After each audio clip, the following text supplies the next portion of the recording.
గుంతకల్లు నియోజకవర్గం ఓటరు మహాశైలకు విజ్ఞప్తి.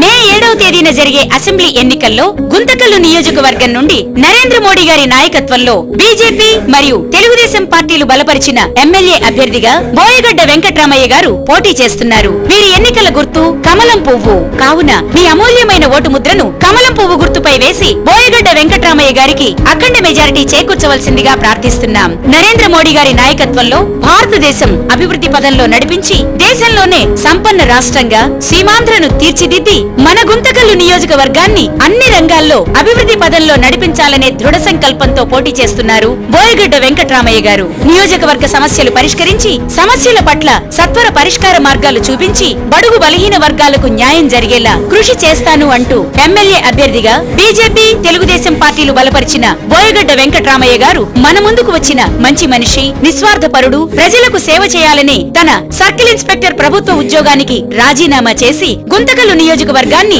అభివృద్ధి పదంలో నడిపించాలనే మంచి హృదయంతో సదుద్దేశ్యంతో మన ముందుకు వచ్చిన మనవాడు బోయగడ్డ వెంకట్రామయ్య. వీరి ఎన్నికల గుర్తు కమలం పువ్వు. మీ అమూల్యమైన పవిత్రమైన ఓటు ముద్రను కమలం పువ్వు గుర్తుపై వేసి బోయగడ్డ వెంకట్రామయ్య గారిని అఖండ మెజారిటీతో గెలిపించే ప్రార్థన. గుర్తుంచుకోండి, పోలింగ్ తేదీ 7/5/2014. మన ఎన్నికల గుర్తు కమలం పువ్వు.